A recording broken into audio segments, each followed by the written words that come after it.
बिस्मिल्लाहिर्रहमानिर्रहीम। अस्सलाम वालेकुम नाज़रीन। आज एक मरतबा फिर एडवोकेट इकयान शाह आपकी खिदमत में हाजिर है। आज आप गालिबा ये नोट कर रहे होंगे कि मेरी टाई जो है वो काले रंग से सुर्ख रंग की हो गई है।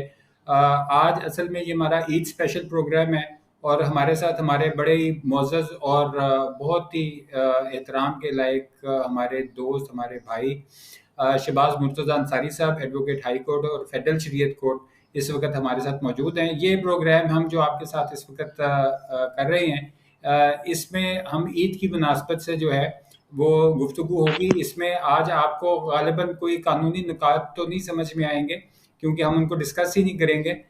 लेकिन ये ज़रूर है कि जो वकालत के अंदर ऐसे कौन से वाक़यात होते हैं जिनसे आप भी लुत्फ़अंदोज़ हो सकते हैं।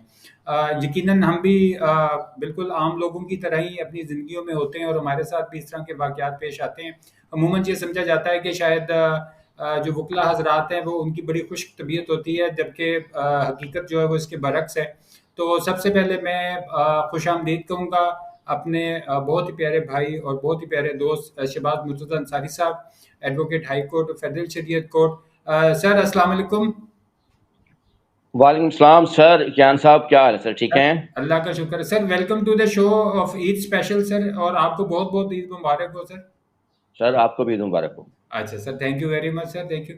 अच्छा सर, वो एक आम सा तासुर समझा जाता है कि वकला की जिंदगी बड़ी खुश्क सी होती है, तो ये किस हद तक सही है सर?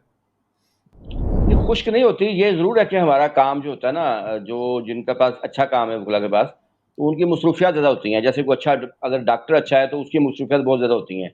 मतलब गवर्नमेंट जॉब वो अलग करते हैं और शाम को फिर क्लिनिक पे उन्होंने टाइम देना। इस तरह हमारी जो डबल जॉब है। फर्स्ट टाइम हम कचहरी में, कोर्ट्स में, हाई कोर्ट वगैरह, तो दूसरी अदालतों में मसरूफ़ होते हैं केसेस में। अच्छा, उसके बाद फिर शाम को फिर हमारी ड्यूटी शुरू हो जाती है। जैसे मैं अपना बताऊंगा कि मैं जब कचहरी से घर आता हूँ तो मुझे तकरीबन 4-5 घर आते हुए बच जाते हैं। ठीक है? तो उसके बाद जो है ना वो मैं सिर्फ खाना ही खाता हूँ या मगरिब की नमाज पढ़ी और उसके बाद फिर दोबारा ऑफिस बैठ गए, क्योंकि फिर अगले दिन के जो केसेस है वो तैयार करने होते हैं। तो केसेस तैयार करने का जो बेस्ट टाइम होता है ना, वो शाम, इवनिंग ऑफिस ही हमारा होता है। कचहरी में तो क्लाइंट्स के केसेस डील करने होते हैं ना, तो वहाँ वैसे भी आपके चैम्बर पे 10-20 लोग बैठे होते हैं, तो सबको डील करना, तो आप वो केस तैयार नहीं कर सकते। उसके लिए एक जहन चाहिए होता है उस काम के लिए मखसूस करना। तो इसलिए वुकला को बल्कि फ्रेश होना चाहिए। मतलब उनको चाहिए कि वो जो थकावट सारे केसेस की है, हमारा क्योंकि सारा काम ही ज़हन का है। इकयान साहब रुकिएगा, एक कॉल बार-बार तंग कर रही है मुझे, मैं आपसे बात करता हूँ, ठीक है? जी सर, आप फरमा रहे थे कि वकला की जो टाइम टेबल है वो बड़ा शेड्यूल टाइट होता है और बेहतरीन वक्त जो है वो शाम के वक्त ही मिलता है जिस वक्त केसेस तैयार करने का वक्त होता है। ऐसे ही है। तो नहीं, टाइम नहीं मिलता, मतलब हमारा काम ज़्यादा होता है, तो लिहाज़ा वुकला को अपनी दीगर एक्टिविटीज़ भी जारी रखनी चाहिए। मतलब अपने आप को फ्रेश रखें। जैसे फैमिली के साथ प्रोग्राम हफ्तेवार बना लें, या कोई अ, जो भी उनकी हॉबीज़ हों, उनको भी साथ उनको एन्जॉय करना चाहिए। क्रिकेट खेलते हैं तो थोड़ी बहुत क्रिकेट खेली जा सकती है, या कोई भी हो। तो वो, ताकि खुद को रिलैक्स रखें इतना ज़्यादा, क्योंकि काम हमारा सारा ज़हन का ही काम होता है। तो ज़हनी थकावट ही होती है हमारी केसेज़ में। अच्छा, सही बात है। हुँ। अच्छा सर, इस आज ईद के मुनासबत से मतलब आपको पता है कुर्बानी का मौका है और इस पे तमाम लोगों की ख्वाहिश होती है कि वो मतलब कुर्बानी के हवाले से मतलब जो चीज़ें इक़दामात हैं वो अपने करें। तो इस वक़्त आपके शहर में मतलब अब आपको पता है सर, वकला की अक्सरियत जो होती है वो बड़ी मतलब अगर आप उनको बजट के हवाले से देखा जाए तो एक लिमिटेड बजट के अंदर सारे मामलात को तय करना होता है। तो इस वक़्त कीमतें जो हैं वो जानवरों की, मतलब छोटे बड़े जानवर जो भी बकरे वगैरह, उनकी इस वक़्त आसमान से इस वक़्त बातें कर रही हैं। तो इन हालात में कोई वकला के लिए मशवरा आप दें सर? असल में मैं एक बात बताऊँ कि चीज़ें महँगी या सस्ती नहीं होती। लोग अमीर या गरीब होते हैं। तो एक ही चीज़ एक गरीब शख्स के लिए महँगी होती है और अमीर शख्स के लिए सस्ती होती है। तो ये डिपेंड लोगों लोगों पे करता है। चीज़ें तो महँगी सस्ती होती रहती हैं। तो ये डिपेंड करता है लोगों पे। अगर आपकी इनकम ठीक हो, तो आपको महँगाई कुछ नहीं कहती। अभी आपने देखा वो 15 करोड़ रुपए भर के 2 टिकट लिए गए थे, एक पाकिस्तानी थे। तो उन्होंने 15 करोड़ के 2 टिकट लिए थे, जिनकी डेथ हुई है सबमरीन में। जी जी जी। तो उनके लिए वो 15 करोड़ की टिकट भी नॉर्मल सी बात थी। तो इसलिए चीजें मेरी नजर में महंगी सस्ती नहीं होती, लोग महंगे या लोग होते हैं, अमीर या गरीब होते हैं। अच्छा अच्छा। अच्छा सर, आज इस मुनासबत से आपको मालूम है कई दफ़ा अदालतों के अंदर कुछ ऐसे वाक़यात कई दफ़ा सामने आते हैं जो अ, बड़े महज़ूज़ करते हैं। तो आपकी ज़िंदगी में कोई ऐसा वाक़या पेश आया हो जो हम अपने नाज़रीन के साथ शेयर कर सकें कि इस हवाले से? जिंदगी में तो ज़ाहिर है काफ़ी वाक़यात पेश आए होंगे। तो मैं आज जो है अपने नाज़रीन के लिए वकालत के दौरान जो पेश आने वाले कुछ क्योंकि ईद का मौका है, कुछ फ़नी से वाक़यात जो हैं जो मुझे याद रहे वो मैं बता देता हूँ। जो जिनका तल्लुक मेरी एडवोकेसी से ही है, वकालत से ही है। जी जी सर, फरमाइए सर, मैं हमतन गोश हूँ। एक तो एक खातून ने मशवरा किया था, उसकी बड़ी इंटरेस्टिंग कहानी थी। जी जी। उसका नाम हम 3 उसका ये था, उसने मुझे फ़ोन किया, वो एयरलाइन में थी किसी में, पाकिस्तान एयरलाइन में थी। तो उसने मुझे कहा कि उसकी शादी हुई एक, उसमें उसका एक बेबी पैदा हुआ, उसके बाद डाइवोर्स हो गई, फिर उसकी दूसरी शादी हुई, फिर उसके दूसरे शौहर से भी एक बेबी पैदा हुआ, फिर उसकी उससे भी डाइवोर्स हो गई, फिर उसने तीसरी शादी की, तो उससे भी उसका जो है ना एक बेबी पैदा हुआ। तो मैंने उससे कहा जी, हर शौहर से सिर्फ एक ही बेबी पैदा होता था आपका? अच्छा उसने कहा हाँ जी, इत्तेफाक से ऐसे ही हुआ कि अच्छा इस तरह उसकी 3 शादियाँ हुई। अच्छा। अब उसने कहा कि मेरा जो जब तीसरी मेरी शादी हुई, तो मैंने ये सोचा कि मैं कल को बच्चों की जो शादियाँ करूँगी, तो फिर जब निकाह उनके होंगे, तो उनके निकाह नामे में सबके अब्बे अलग-अलग होंगे। हाँ जी। तो मसाइल पैदा हो सकते हैं मेरे लिए। ठीक है, लोग देखेंगे कि जी एक का फादर कोई, एक का फादर कोई। तो उसने क्या किया कि तीनों के अब्बा एक ही कर दिया, वो तीसरे वाला जो था शौहर। अच्छा अच्छा अच्छा। नादरा के रिकॉर्ड में उसने जाके एफिडेविट वगैरह दे के, तो उसने वो तीनों का फादर जो है ना वो एक ही कर दिया, जो तीसरा शौहर था। ओहो। अच्छा अब उसने कहा कि अब ये हुआ कि मेरा तीसरे शौहर से भी इख्तिलाफ पैदा हो गया है, तो अच्छा। मैं सबके अब्बे वापस रहना चाहती हूँ, सीधे करना चाहती हूँ। तो ये उसका केस था कि नादरा पे केस करें और जनाब उनके जो गलत फादर, एक ही फादर जो तीनों का हो गया है, अच्छा तो उनका जो असल फादर है तीनों बच्चों का, और उनके रिकॉर्ड में वो ठीक करवाना है। तो ये केस था उसका। तो मुझे केस ही फनी सा लगा था, अच्छा। क्योंकि संजीदा केस था वैसे उसका। अक्सर खवातीन जिनकी एक से ज़्यादा शादियाँ होती हैं, वो उनको मुख्तलिफ मसाइल का सामना करना पड़ता है। नहीं नहीं। तो ये उसकी इंटरेस्टिंग कहानी थी कि 3 शौहर थे, तीनों से एक-एक बच्चा था, और तीनों के उसने अब्बे एक ही कर दिया था। तो अच्छा अब वो चाह रही थी कि सबका वापस लेके आऊँगा। तो ये उसका केस था। सर, वैसे सर लोगों के भी क्या क्या मसाइल होते हैं, हुँ, मतलब इस तरह की चीजें जो है। सर हुँ, कोई हुँ। और ऐसा आपको वाकया अपनी अदालती प्रैक्टिस के हवाले से आपके जहन में आ रहा हो, अगर जो हम नाजरीन के साथ शेयर करें सर? एक है वाकया, उसका नाम मैं रख लेता हूँ, टाइटल दे देता हूँ उसको, शौक दा कोई मुल नहीं हुंदा। अच्छा। अच्छा, ये ऐसे हुआ था कि ये जो चोटी ये जो कबायली इलाके होते हैं ना हमारे, डीजी खां वगैरह, चोटी ज़ेरी, इस तरह, तो इन इलाकों में जो ज़िम्मेदार टाइप लोग हैं ना, वो अपनी जो बूढ़े-बूढ़े लोग भी यंग लड़कियों से शादी कर लेते हैं। क्योंकि एक तो उन इलाकों में रकबे लिख के देने का आम रिवाज होता है, और दूसरा ये होता है कि वो ये सोचते हैं कि यार हम हमारे मरने के बाद हमारे रकबे औलाद को ही जाने हैं ना, तो हम क्यों ना ज़िंदगी में एन्जॉय कर लें लाइफ़ को सही तरह। तो वो किसी यंग लड़की से, यानी बाबे की उम्र 60-70 साल होगी, और लड़की वो कर लेगा 20-25 साल की। बल्कि अभी रिसेंटली आपको याद होगा कि एक नून लीग के एक साबका जो लीडर थे उस इलाके के, चोटी ज़ेरी के इलाके के, उन्होंने भी एक यंग लड़की से शादी कर ली थी, 20-22 तो 23 साल की लड़की से। तो अच्छा, ऐसा ही एक केस मेरे पास आया था। चोटी ज़ीरी का इलाके का एक बाबा था, तो उसने ना एक यंग लड़की थी, 22-23 साल की खूबसूरत लड़की थी, उसके साथ निकाह कर दिया उसने, और निकाह में उसने कई एकड़ राज़ी जो है उसको हाकिम में लिख के दे दी। और वहाँ पर फिर ये नहीं होता कि सिर्फ निकाहनामे में लिखा है, वो पहले ट्रांसफ़र करवाते हैं। ज़ाहिर है, एक यंग लड़की बाबे को देनी है, तो उसपे नताइज तो कुछ भुगतने पड़ेंगे उसको। तो उसने वो ट्रांसफ़र भी जदाद कर दी थी, निकाह हो गया। निकाह के बाद 2 माह वो लड़की उसके पास, 2 हफ़्ते रही, बल्कि सिर्फ़ 2 हफ़्ते सिर्फ़ रही। इस दौरान उस लड़की ने वो जो जायदाद थी अपने वालिदैन के नाम ट्रांसफ़र की, और वो मुल्तान आ गई। मुल्तान में मेरे एक दोस्त होते थे, तो वो उनकी मेरी दोस्त थी या वाक़फ़दार थी। तो उन्होंने मुझे कहा कि जी एक केस करना है, तनसीख़ निकाह करवानी है, लेकिन हाकिम वापस नहीं होना चाहिए। तो मैंने कहा देख लेते हैं, मैंने केस लिया, मैंने केस दायर कर दिया। अच्छा, वो बाबा तो नोटिस गया, वो भागता हुआ आया, यहाँ आके बड़ा रोला डाला। उसने कहा जी मेरे पास इतने एकड़ अराजी लिखवा ली, जायदाद ले ली, और मेरे पास 2 हफ्ते भी नहीं रही। तो मैंने खैर अपने कानूनी हवाले से बहस वगैरह की। इन शॉर्ट ये कि वो केस हम जीत गए, इस तरह कि तनसीख भी डिग्री हो गई और हाकिमेर भी वापस नहीं करना पड़ा, हाकिमेर भी उस लड़की के पास रहा। अच्छा, उसके खिलाफ वो चली गई, उस बाबे ने कर दी रिट हाई कोर्ट में, मुल्तान हाई कोर्ट में। वहां जस्टिस साहब थे, तो उनके पास जब केस लगा तो वो लड़की भी आई हुई थी, और वो बाबा भी पहुंचा हुआ था। खैर जो बुकला की बहस हुई तो उनके वकील ने कहा, जज को बताया कि जनाब इतने एकड़ राजी से नाम लिखवाई है और इतना कब्जा भी ले लिया, सब कुछ कर लिया, वालदे के नाम ट्रांसफर कर दी, और सिर्फ 2 हफ्ते बाबे के पास रही है। अच्छा, जज साहब जो थे ना, उन्होंने लड़की को नहीं देखा था, वो उनके नजर में था कि कोई होगी एजेड, कोई 40-50 साल की होगी।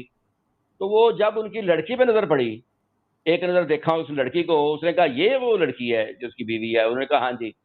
तो जज साहब ने ना अपने ग्लासेस थोड़े नीचे किए और बाबे से कहा कि बाबा जी गल सुनो, शौक का कोई मुल नहीं होता, पिटिशन डिसमिस। अच्छा। मतलब ये था 2 हफ्ते रख लिया आपने, अच्छा। काफी है। ये ठीक है। तो ये हाई कोर्ट के जस्टिस ने वो कोर्ट में कहा कि ये बात, तो सारे वकील जो थे वो हंस पड़े थे इस बात पे। अच्छा। उन्होंने कहा जी शौक का कोई मुल नहीं होता। अच्छा सर, ये तनसीख का भी था और इसमें जो हाकिम है वो भी ना रिटर्न हुआ। ये बड़ी मतलब वैसे बड़ी मतलब अगर देखा जाए इसको मतलब कानून की निगाह से तो ये एक मुनफरिद चीज नहीं है। सर पहली बात तो ये है कि मैं इन्हीं चीज़ों का डॉक्टर हूँ, अच्छा। ठीक है। जी। तो ये कानूनी सवाल रहने दें, ये कानूनी सवाल संभाल लें। ये किस दिन इस पर टॉपिक पे बात करेंगे कि जी क्या तरीका है कि औरत तनसीख भी ले और हक बैर भी ना देना पड़े। तो इसको एक टॉपिक बना लें, इस पर करेंगे, उस पर लेक्चर एक रिकॉर्ड करवा देंगे, क्योंकि अच्छा। ये भी एक अच्छा टॉपिक है। तो आज इसको रहने दें, सवाल हो गया आपका, अच्छा। तो जी। कभी करेंगे इस पर बात, ये क्या तरीका है। सर वैसे इधर लाहौर हाई कोर्ट की बात है, वो इसी तरह कोई मियाँ बीवी का झगड़ा था, वो उसमें मामला चल रहे थे उनके, तो वो मामला हाई कोर्ट तक पहुंच गया। तो हम्म। वो जज साहब जरा थोड़े गुस्से वाले थे, तो उन्होंने हम्म। उसको कहा कि भाई मुझे ये सारा, मैंने केस पढ़ा, मुझे पता चला है कि तुमने बड़ा जुल्म किया है अपनी बीवी के साथ और बहुत इसको मारा पीटा है, ये सारा कुछ किया है। तो वो हम्म। आपको पता है सर, हाई कोर्ट का कोई माहौल भी इस तरह का होता है थोड़ा, मतलब फर्स्ट टाइम बंदा जाए तो थोड़ा सा डरा भी हुआ होता हम्म। है, उसको मतलब चीज़ों का हम्म। उस तरह अंदाजा भी नहीं होता। तो वो उस वक़्त इतना घबराया हुआ था, या तो उसकी जज साहब की ज़रा थोड़ा तबीयत भी सख्त थी, तो वो ज़रा घबरा गया। तो उसने जाके वहाँ बयान दिया कि सर कसम चुका लो मैंने हाथ भी नहीं लाया। तो जज साहब ने कहा हम्म। बेटा तू हाथ नहीं लाया तो जेडे 2 बच्चे ने है किधरों आए ने? तो वो अक्सर देहाती जो है ना, जो लोग हैं वो रूटीन में कह जाते हैं कि वो जो कहते हैं ना मारपीट करता था। तो ये कभी कभी इस तरह के जो है ना हो जाते हैं वाकयात। अच्छा, अच्छा। पता वैसे होता सर है। इस ईद के मौके पे सर आप मतलब एक तो बिलअमूम मतलब वैसे बात कर रहा हूँ, और दूसरा ये कि बिलखुसूस अगर इस ईद की मुनासबत से मतलब अगर आप कोई अपना पैगाम देना चाहें, तो सर हम क्या पैगाम आपसे जो है आपसे उसका कर सकते हैं? पैगाम मेरा जो है वो ईद की मकसद से यही है कि सोच अपनी पॉजिटिव रखें और आगे बढ़ने की कोशिश करें। हम स्टक हो जाते हैं अपनी लाइफ में ना एक खास जगह पे। तो मेरा अपना एक शेर है कि मुझको मंजिल की अब तलब ही नहीं, मैं हमेशा सफर में रहता हूँ। तो मैं खुद, और ये शेर जो है ना मेरी अक्कासी करता है, सिर्फ ये नहीं कि मैं एक शेर है सिर्फ, मैं हमेशा सफर में रहता हूँ, मेरी कोई मंजिल नहीं होती। मतलब मैं आगे से आगे बढ़ता रहता हूँ, मैं नित नए अपने एक्सपीरियंस करता हूँ, वकालत हो या मेरी लाइफ हो, तो आगे बढ़ना चाहिए। और दूसरी एक और बात होती है कि हम जो लोग रोना रोते हैं महंगाई का, डॉलर इतने का हो गया जी, सोना इतना हो गया, पेट्रोल इतना का हो गया, ये सारे मसाइल हमें तब है जब हमारी इनकम महदूद होती है। हम लोग जो लोग हैं ना वो अपनी इनकम बढ़ाने की तरफ तवज्जो ज़्यादा नहीं देते या गौर नहीं करते। तो अगर आप जब आप किसी चीज़ पर गौर करेंगे तो आपको उसके हल भी नज़र आते हैं। तो आप महँगाई के रोने रोने की बजाय ना अपनी इनकम बढ़ाने की तरफ गौर करना शुरू करें कि किन तरीकों से आप उसको बढ़ा सकते हैं। जब आपकी इनकम बढ़ जाएगी ना, यही महँगाई आपको जो है वो लगेगा कि ये कोई महँगाई ही नहीं है। तो हमेशा एक तो पॉजिटिव सोच रखें और आगे बढ़ें, और दूसरा ये कि अब स्टक मत करें कहीं कहीं, किसी मुकाम पर अपने आप को रोक रोक मत दें। आगे से आगे बढ़ते रहें, आगे से आगे बढ़ने के रास्ते अपने लिए निकालते रहें।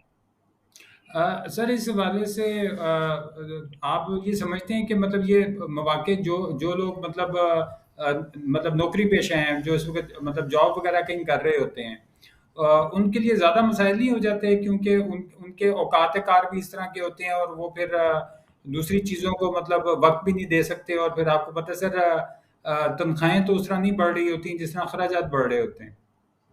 नहीं, ये आवाज़ आपकी ठीक है कि जो जो मुलाजमत पेशा अफराद है, जिनकी गवर्नमेंट मुलाजमत है, उनके लिए वाकई मौके नहीं होते ज़्यादा। ज़ाहिर है उन्होंने जॉब ही करनी है, उन्होंने वही उसी में तनख्वाह उनकी वही मिलनी है जो तय है। तो बाकी लोग जो हैं, जो बिज़नेस करते हैं या कुछ और करते हैं, जिनकी गवर्नमेंट जॉब नहीं है, वो उनके लिए मौके होते हैं आगे बढ़ने के। तो वो अपने आप को चीज़ें ज़्यादा बेहतर करने की पोज़ीशन में होते हैं। क्योंकि बिज़नेस जो है ना, हमारा भी बिज़नेस है वकालत की, ठीक है? तो बिज़नेस की कोई लिमिट नहीं होती। आप जितना मर्ज़ी बढ़ा लें इसको। हाँ, नहीं ये बात तो आपकी दुरुस्त है सर, ये इसमें हुँ। तो कोई नहीं। यहाँ तो सर इस वक़्त आपको पता है कि जो इन्फ्लेशन है मतलब पाकिस्तान में वो तो ख़ैर मतलब वैसे ही हालात आपके सामने हैं सारे। और ख़ास तौर पे सर आपको पता है कि जो मतलब बिल्कुल प्रोफ़ेशन में अभी एंटर हुए हैं, मैं वकालत के हिसाब से अगर बात करूँ, तो हुँ। उनके लिए सर काफ़ी मुश्किल हो जाता है मतलब अपने सारे मामलात को साथ लेके चलना।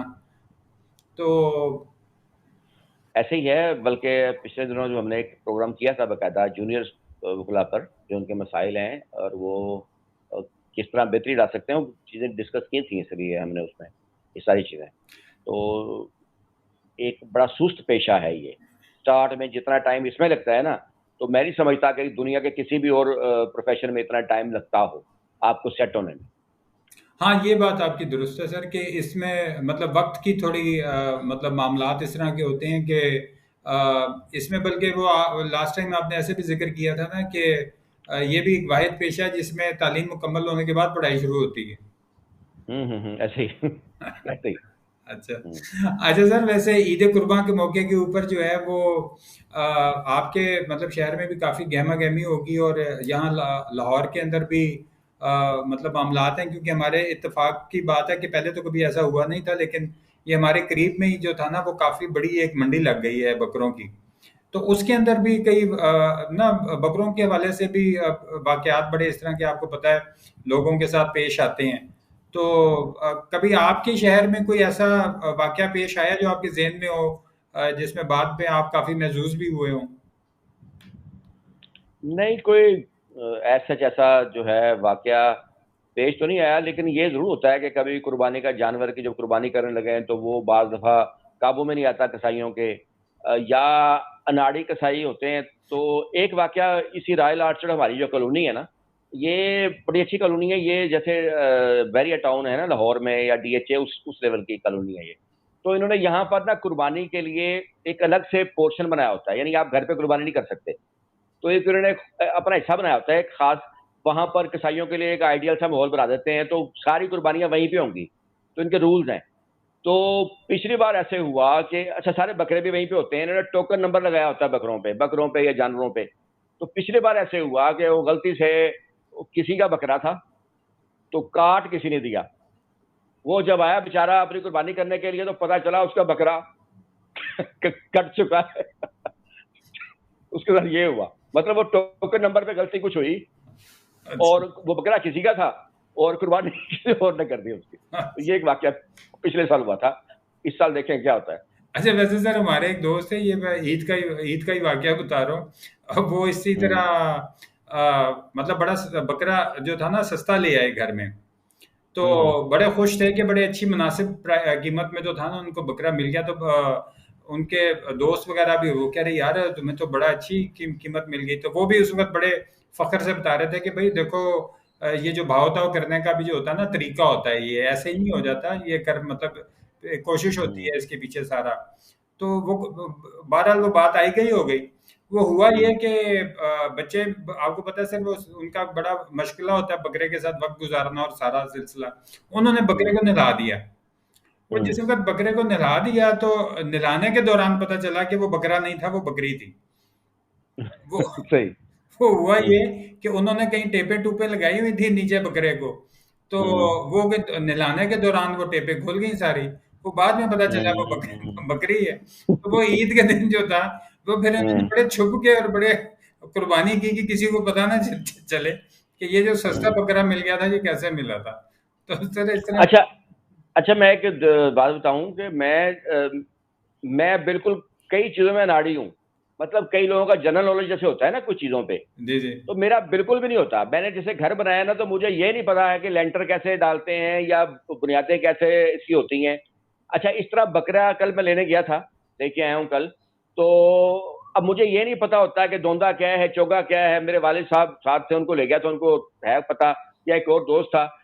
तो इसका बाहर नॉलेज होना चाहिए, ठीक है। ये वहां पर भी धोखा देते हैं, ये जो आप लेते हैं वहां से बकरा, बालों का दोंदा चोगे का, या इसमें और इश्यूज होते हैं जो देखने वाले होते हैं जिनका हमें नहीं पता होता। पर मैं इसमें सिलसिले में राड़ी हूँ, इसलिए मैंने जब घर भी बनाया ना अपना, तो मैंने एक इंजीनियर से रब्ता करके ना उसके साथ विद मटेरियल ठेका तय किया था, ताकि ताकि मुझे, क्योंकि बुनियादी चीजों का पता ही नहीं है, तो मैं ऐसे जलील होता रहूं।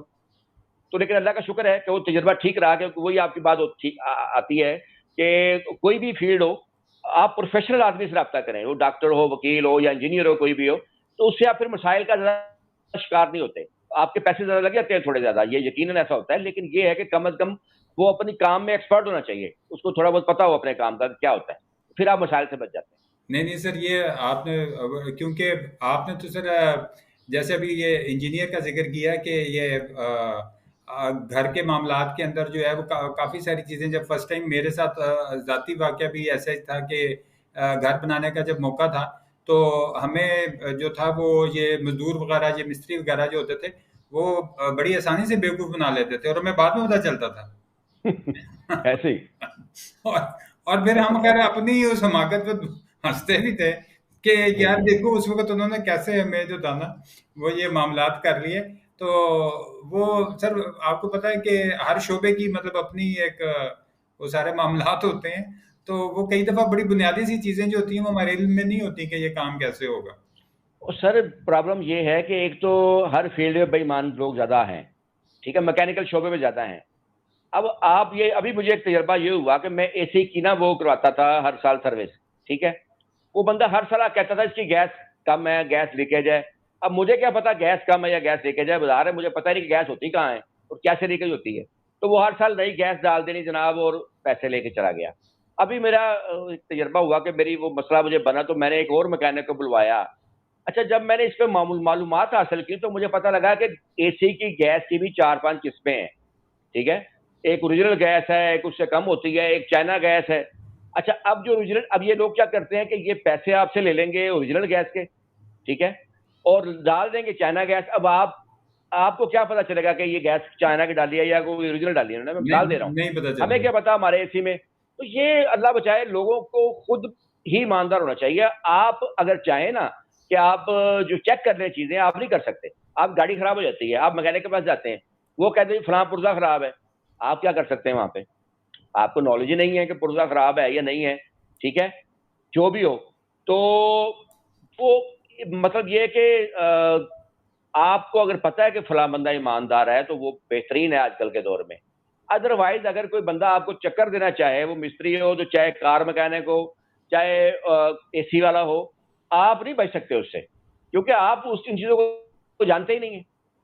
नहीं नहीं, ये बात सर आपकी सही है। ये खास तौर पे ये एसी वगैरह या गाड़ी वगैरह के मामलात हों या कोई इस तरह के हों, तो वो कई दफ़ा मैकेनिक कोई ऐसी बात कर देता है आपके नॉलेज में ही नहीं होती है कि ये काम कैसे होना है। वो चाहे वो काम मतलब कोई 1,500 का भी हो तो आपका काम का 4-5 हज़ार रुपये का बिल बन जाता है। तो सर, आप डिपेंडेंट होते हैं ना उनके ऊपर, आपको, हमें पता ही नहीं होता। मुझे वो कह दे कि इसमें फलान नुक्स है, ठीक है, हम तो मजबूर है मानने पे। हाँ सर, हमारे पास और क्या रास्ता है? ये बात है सर, ये बात। सर वैसे आप समझते हैं कि मतलब आप मतलब देखें सर, हर सतह के ऊपर जो ये जो करप्शन के मामलात हैं वो मतलब आप तो सियासतदानों को या सरकारी अफसरों को या मतलब उनको मतलब सारे लोग कहते हैं जी बड़े करप्ट हैं ये वो, लेकिन लोग अपनी जाती जिंदगी में भी जो है वो करप्शन से बाज नहीं आते। सर ऐसे ही है, लेकिन हर जगह हर शोबे में अच्छे बुरे लोग मौजूद हैं, नेगेटिव पॉजिटिव सोच के लोग मौजूद हैं, ठीक है। वो वकालत हो, वो जुडिशरी हो, वो डॉक्टर हो, वो इंजीनियर हो, वो कार मैकेनिक हो, तो हर फील्ड में ये नहीं है कि अच्छे लोग नहीं होते, मौजूद हैं, बुरे लोग भी मौजूद हैं। कोई फील्ड अच्छी या बुरी नहीं होती, लोग अच्छे या बुरे होते हैं हमेशा। तो तलाश करना पड़ता है, जब आप 4-5 लोगों से आपका राब्ता होता है तो फिर आप उनमें से एक आध सेलेक्ट कर लेते हैं, आपको मिल जाता है वो अच्छा आदमी जो साफ बात करने वाला हो, आपको पता हो, जिसपे आप ट्रस्ट कर सकें। अच्छा, कुछ लोग फिर ये नहीं है कि अब ईमानदार है तो सारी उम्र ईमानदार रहेंगे। ऐर मुमकिन है कि अब वो ईमानदार हैं तो साल बाद वो अपना नजरिया चेंज कर लें, ठीक है, वो भी दुनिया में रंग जाए, ढल जाए। तो बहरहाल गुजार रहे हैं, जिंदगी गुजर रही है।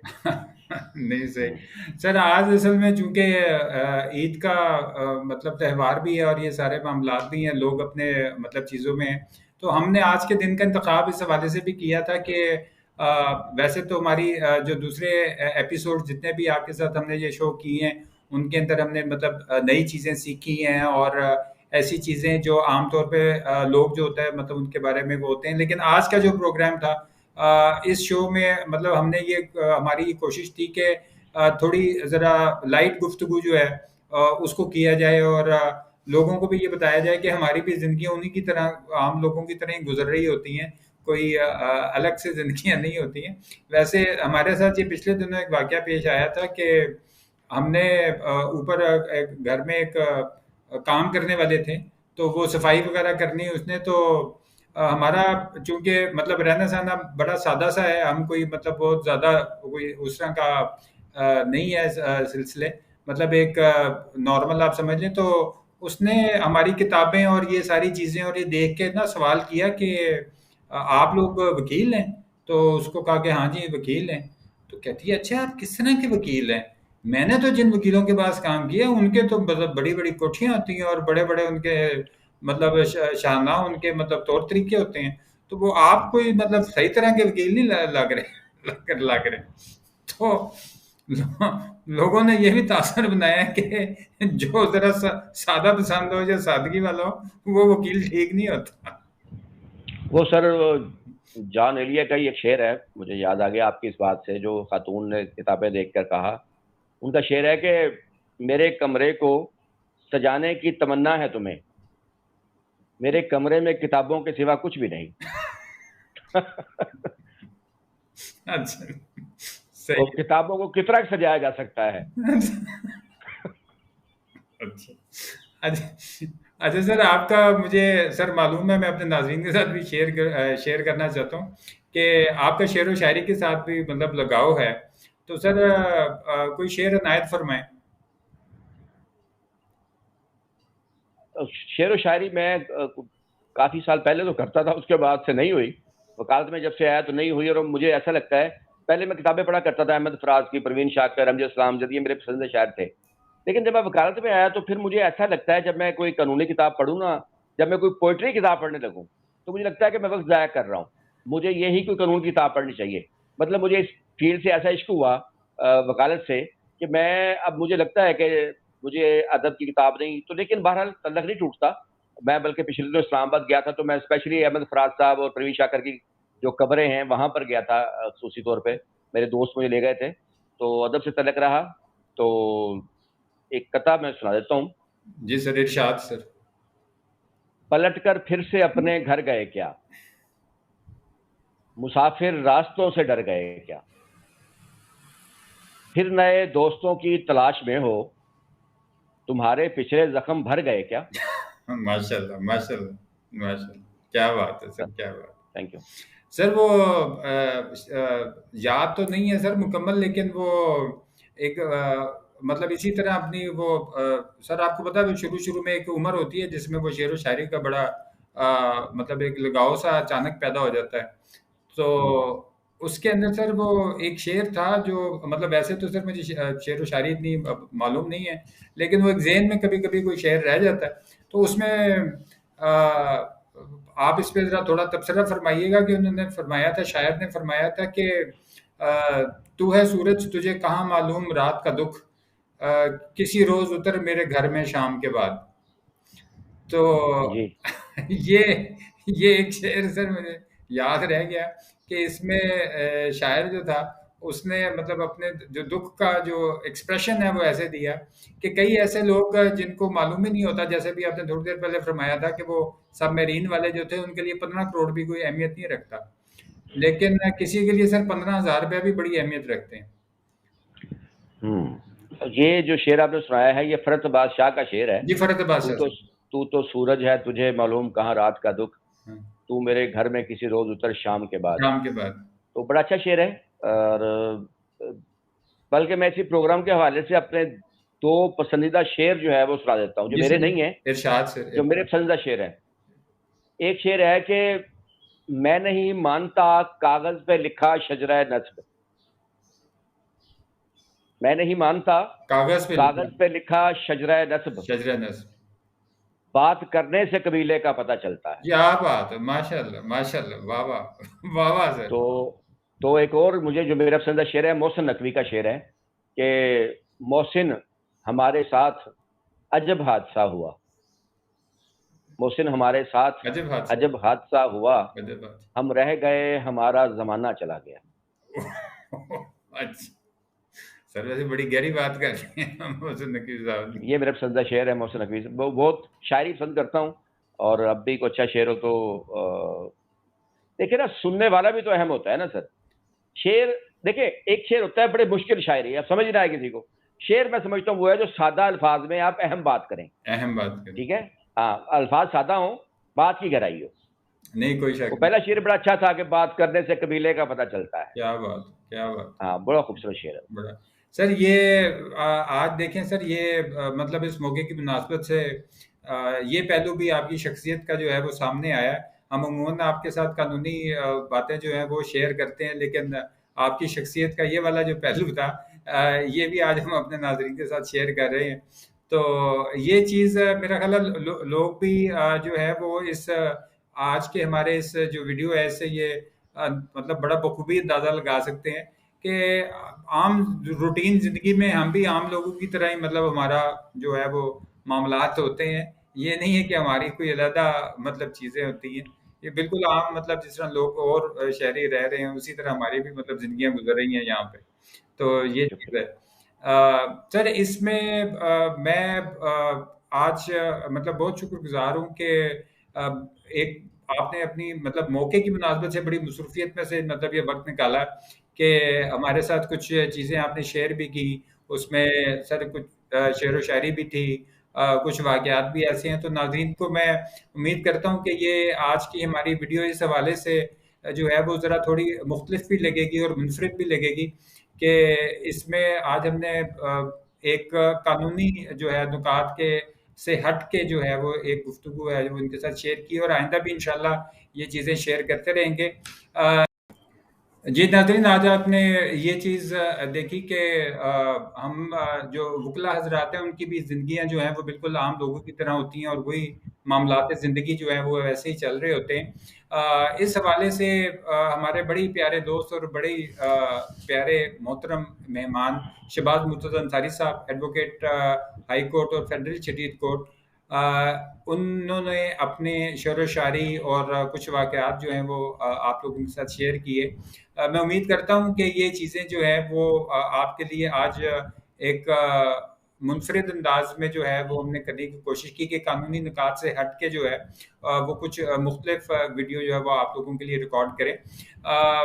आज इस मौके की मुनासबत से इस हवाले से भी शुक्रगुजार हूँ अपने बहुत ही मोहतरम मेहमान शहबाज मुर्तज़ा अंसारी साहब, एडवोकेट हाई कोर्ट और फेडरल शरीयत कोर्ट, कि इन्होंने इस मौके पे भी अपनी मसरूफियत में हमारे लिए ये वक्त निकाला कि हम इस वीडियो को आज इनके साथ रिकॉर्ड करें। सर मैं I am sir very thankful कि आज आपने अपनी बड़ी एक बिजी लाइफ में से जो था वो बिजी मोमेंट्स में से ये टाइम जो है वो हमारे लिए निकाला। प्रोग्राम के अख्ताम पे सर मैं चाहूँगा कि आप कोई अपना पैगाम जो है वो इस हवाले से रिकॉर्ड करवाना चाहें जो इस मौके की मुनासबत से हो सर।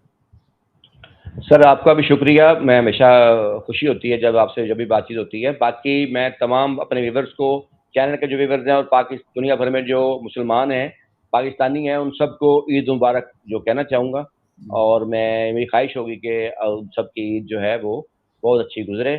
और बाकी हमेशा कोशिश करें कि सोच को पॉजिटिव रखें, नेगेटिव चीज़ों से दूर जाएं, तो आप फ्रेश रहते हैं। तो यही मेरा प्ले पैगाम। Sir thank you very much. नाजरीन, आपने सुना कि शहबाज मुर्तज़ा अंसारी साहब जो एडवोकेट हाई कोर्ट और फेडरल शरीफ कोर्ट, उन्होंने मतलब जो एक पैगाम में अहम बात जो मैं समझता हूँ कि ज़िंदगी में जो पॉजिटिव रहना है, ये एक बहुत बड़ी आप समझें कि खूबी है। अक्सर लोग जो है वो नेगेटिविटी का शिकार हो जाते हैं और फिर उनके मामलात जो होते हैं वो ज़रा पेचीदा हो जाते हैं। तो पॉजिटिव रहना ये एक बड़ा इंपॉर्टेंट मैसेज है, ख़ास तौर पे आज के हालात के हवाले से, हमारे जो मुल्की मामलात हैं उनके हवाले से, कि हमें अपनी सोच को पॉजिटिव रखना चाहिए। इस पैगाम के साथ मैं अपने नाज़रीन से इजाज़त चाहता हूँ। नेक्स्ट वीडियो तक अपने होस्ट एडवोकेट इक्यान शाह को इजाज़त दीजिए। इंशाल्लाह नेक्स्ट वीडियो में मुलाकात होगी। अपना, अपने गिरदुनवा का और अपने चैनल का बहुत ख्याल रखिएगा। अल्लाह हाफिज़।